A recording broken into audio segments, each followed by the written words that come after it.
गोलमेज सम्मेलन में ऐसा क्या था जिसके लिए बाबा साहब ने अपने बेटे की मृत्यु होने के बावजूद भी खुद को संभाला और उस कठिन परिस्थिति में भी अपने लंदन जाने को कैंसिल न कर सके और लंदन में हो रहे प्रथम गोलमेज सम्मेलन में शामिल होने के लिए लंदन के लिए रवाना हुए। बाबा साहब 4 अक्टूबर 1930 को वायसराय ऑफ इंडिया नामक जहाज से लंदन के लिए रवाना हुए, लेकिन कांग्रेस नहीं चाहती थी कि बाबा साहब व अन्य नेताओं के माध्यम से जो उन्हें मान्य नहीं है उनसे ब्रिटिश सरकार भारत की समस्याओं पर बातचीत कर समाधान कर सके।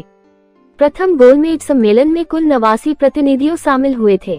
इस सम्मेलन में कांग्रेस ने प्रतिभाग नहीं किया था। इस सम्मेलन में 13 प्रतिनिधि ब्रिटिश सरकार के तथा 76 सदस्य भारतीय रियासतों, राजनीतिक दलों, अल्पसंख्यक समुदायों तथा दलितों के प्रतिनिधि शामिल थे। उस प्रथम गोलमेज सम्मेलन के प्रमुख प्रतिनिधि के रूप में मुस्लिम लीग की तरफ से मौलाना मोहम्मद अली जौहर, मोहम्मद शफी, आगा खान, मोहम्मद अली जिन्ना, मोहम्मद जफरुल्लाह खान, AK फजलुल हक, वही दलित और पिछड़ा वर्ग मतलब आज का अनुसूचित जाति, अनुसूचित जनजाति OBC 85% सिर्फ मुंडी गिनाने वाले का प्रतिनिधित्व करने के लिए सिर्फ एक बाबा साहब डॉक्टर B.R. अम्बेडकर, देसी रियासती का प्रतिनिधित्व करने के लिए अकबर हैदरी, हैदराबाद के दीवान, मैसूर के दीवान सर मिर्जा इस्माइल, ग्वालियर के कैलाश नारायण हक्सर, पटियाला के महाराजा भूपिंदर सिंह, बड़ौदा के महाराजा सयाजीराव गायकवाड़ तृतीय, जम्मू और कश्मीर के महाराजा हरि सिंह, बीकानेर के महाराजा गंगा सिंह, भोपाल के नवाब हमीदुल्ला खान, नवानगर के KS रणजीत सिंह जी, अलवर के महाराजा जय सिंह प्रभाकर और इंदौर, रीवा, धौलपुर, कोरिया, सांगली और सरीला के शासक। साथ ही हिंदू महासभा का प्रतिनिधित्व BS मुंजे और M.R. जयकर, उदारवादी का प्रतिनिधित्व तेज बहादुर सप्राव, C.Y.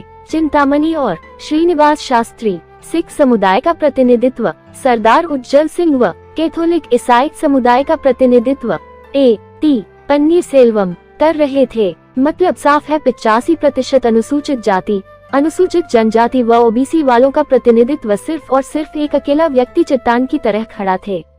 प्रथम गोलमेज सम्मेलन में शूद्रों का प्रतिनिधित्व करते हुए उनके हित में अपने तेजस्वी भाषण के द्वारा डॉक्टर भीमराव अंबेडकर ने औपनिवेशिक स्वराज्य की मांग का समर्थन किया और ऊंच नीच के भेदभाव पूर्ण हिंदू समाज की पद्धति का उल्लेख करते हुए उन्होंने कहा कि भारत में एक ऐसे खास विधान की जरूरत है जिससे प्रतिकूल परिस्थिति में भी अछूत समाज उन्नति कर सके। डॉक्टर अंबेडकर ने इस वक्तव्य से पूर्व प्रथम गोलमेज सम्मेलन की अल्पसंख्यक संबंधी समिति को एक पत्र भी दिया था, जिसमें अल्पसंख्यक लोगों की भलाई के लिए नए संविधान में जो अधिकार उन्हें दिए जाने आवश्यक बताए गए वो इस प्रकार थे: समान मूल अधिकार, भेदभावपूर्ण व्यवहार के विरुद्ध संरक्षण, सामाजिक बहिष्कार करने वालों को कड़े दंड की व्यवस्था, सरकारी नौकरी में उनका स्थान सुरक्षित, उनकी उन्नति के लिए अलग विभाग, विधान सभाओं में भी उनके लिए सुरक्षित स्थान, शोषण से मुक्ति की ओर ध्यान। प्रथम गोलमेज सम्मेलन के परिणाम। प्रथम गोलमेज सम्मेलन में डॉक्टर B.R. अम्बेडकर ने जो भाषण दिए, मांगे रखी वे भविष्य में भारत के संविधान की मजबूत नींव रखने में मील का पत्थर साबित हुआ। महाराष्ट्र में पुलिस विभाग में दलितों के लिए भर्ती के द्वार खुल गए। ब्रिटिश सरकार ने विभिन्न क्षेत्रों में अछूतों के लिए कानूनी अधिकार तय कर दिए। प्रथम गोलमेज सम्मेलन की जो अहम और महत्वपूर्ण दूरगामी परिणाम रहा वो था पुना पैक्ट। डॉक्टर अंबेडकर के तर्कों को सुनकर गोलमेज परिषद के अध्यक्ष और इंग्लैंड के प्रधानमंत्री रैमजे मैकडॉनल्ड ने दलितों को पृथक निर्वाचन मंडल, जो कम्युनल अवार्ड के नाम से जाना जाता है, को मान लिया था। लेकिन भारत में महात्मा गांधी और कट्टरपंथी हिंदुओं के कड़े विरोध तथा गांधी का आमरण अनशन दलितों के सुनहरे भविष्य को निगल गया। परिणाम स्वरूप 24 सितंबर 1932 को बाबा साहेब डॉक्टर अंबेडकर को पुनः समझौता पर हस्ताक्षर करने को बाध्य होना पड़ा।